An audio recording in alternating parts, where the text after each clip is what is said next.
Selamat pagi semua. Hari ini Ibu akan membawakan materi tata krama. Dan sebelum kita masuk dalam materi, izinkan Ibu untuk memperkenalkan diri.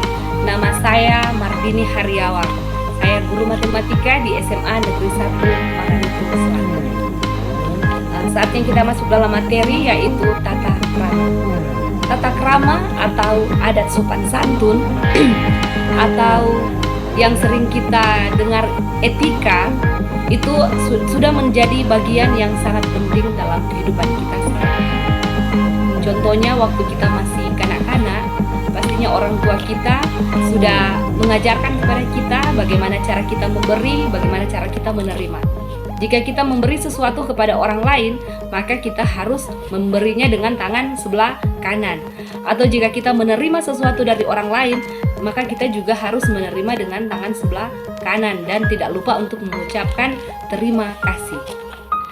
Orang tua kita juga mengajarkan kepada kita bagaimana cara kita berjalan, bagaimana cara kita bertutur kata, bagaimana cara kita makan, dan banyak hal-hal yang baik yang diajarkan orang tua kita kepada kita. Maka hal-hal ini pastinya akan menjadi kebiasaan kita. Tata krama itu sendiri itu adalah suatu kebiasaan yang lahir dalam hubungan antara manusia. Tata krama adalah kebiasaan yang lahir dalam hubungan antara manusia. Tata krama yang semula berlaku dalam lingkungan terbatas, lama-kelamaan dia akan merambat ke lingkungan yang lebih luas. Tata krama telah menjadi bagian dari pergaulan sehari-hari. Jadi dapat disimpulkan bahwa tata krama adalah kebiasaan sopan santun yang disepakati dalam lingkungan pergaulan antara manusia setempat.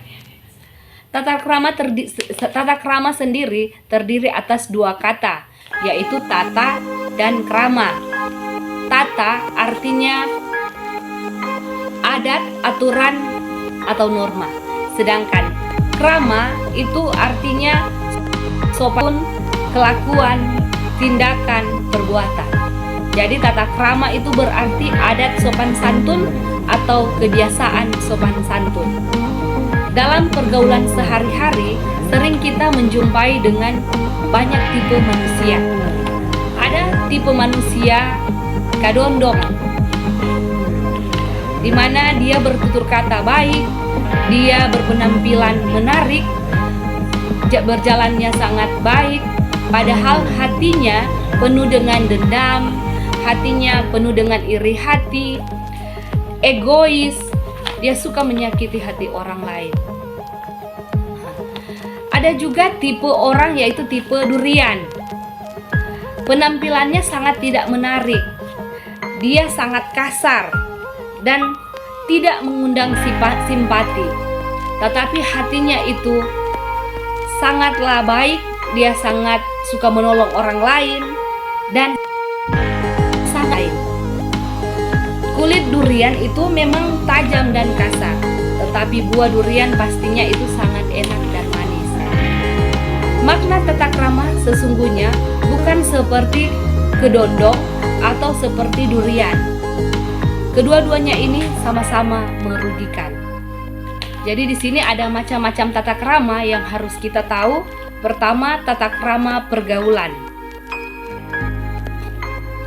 Ya, dalam tata krama pergaulan ini, hal yang paling sangat penting yang harus ada adalah komunikasi. Jika kita ingin melakukan sesuatu, itu harus dengan komunikasi. Jadi istilah sekarang bilang, jangan baper. Orang belum tahu apa yang sebenarnya yang terjadi, tiba-tiba orang tersinggung, orang cuma dengar dari mulut orang lain, orang tersinggung, orang marah tanpa orang komunikasikan dengan orang tersebut. Jadi jangan-jangan itu semua cuma salah paham. Jadi komunikasi di sini dalam pergaulan sangat penting supaya orang berpertemanan tidak akan rusak. Komunikasi dan tata krama dalam pergaulan itu tidak boleh orang pisahkan. Jadi mereka ini harus sama-sama orang bawa dalam pergaulan. Komunikasi itu sangat penting. Ingat, komunikasi sangat penting.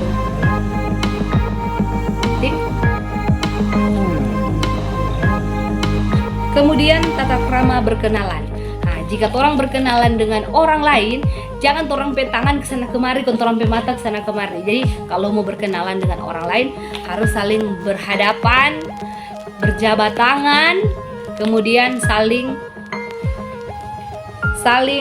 menyebutkan nama. Jadi ingat sekali lagi, orang jika ingin berkenalan dengan orang lain, jangan mata kesana kemari, orang pe tangan pun kesana kemari, tetapi orang harus berjabat tangan, saling berpandangan, dan saling menyebutkan nama. Kemudian tata krama dalam bertamu. Jika kita ingin bertamu ke rumah orang lain, ke rumah teman kita, usahakan orang harus buat janji dulu dengan teman tersebut.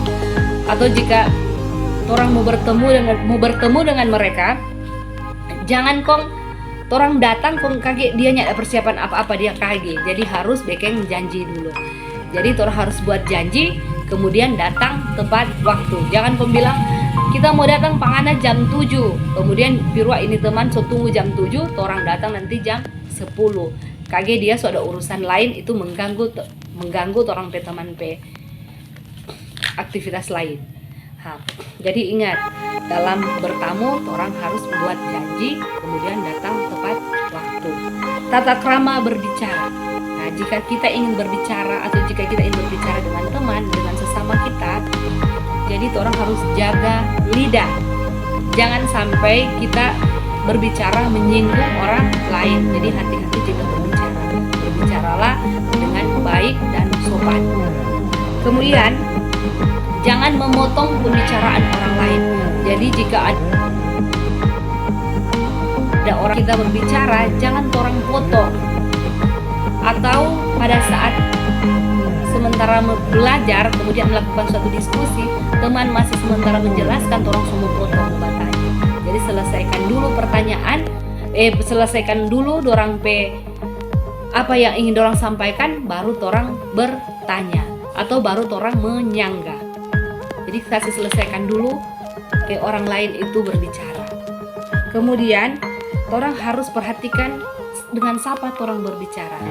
Jika orang berbicara dengan orang yang lebih tua, atau dengan guru-guru, atau dengan orang-orang penting-penting lainnya, maka jangan orang berbicara dengan adik di rumah atau dengan teman-teman sebaya, dengan teman akrab, itu orang harus bedakan.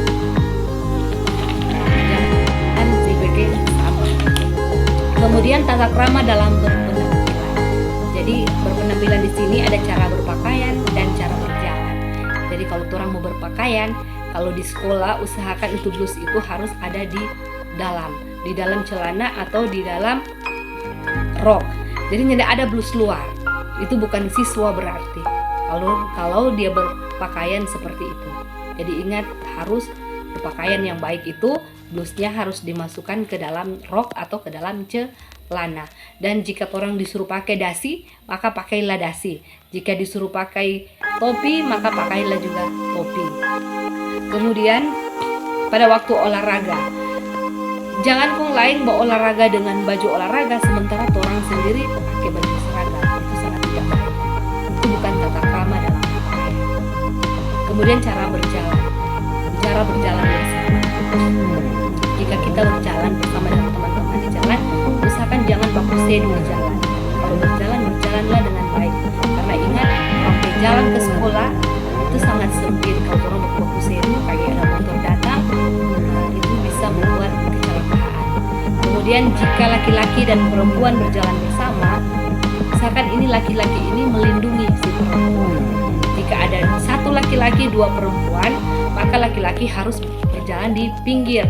Dia harus menjaga ini perempuan ini dari kendaraan atau dari apa. Jadi harus di pinggir yang berdekatan dengan lalu lintas. Nah, jika laki-laki ada dua, perempuan ada satu, berarti perempuan harus berjalan di tengah laki-laki dua ini. Kemudian tata cara makan. Nah, jika orang mau makan, usahakan jangan berbicara sementara makan. Jadi kalau mau makan, orang harus makan dengan diam, teratur, jangan berbicara. Kemudian jika orang mau batuk sementara makan, usahakan orang dulu tutup dengan tangan. Jadi jangan batuk atau buka. Kemudian yang paling penting sekali adalah sebelum torang makan, torang harus berdoa terlebih dahulu. Yang terakhir adalah tata cara menggunakan fasilitas umum. Dalam kita bagaimana cara kita menggunakan fasilitas umum, yaitu dengan cara pertama, kalau mau buang sampah itu harus pada tempatnya.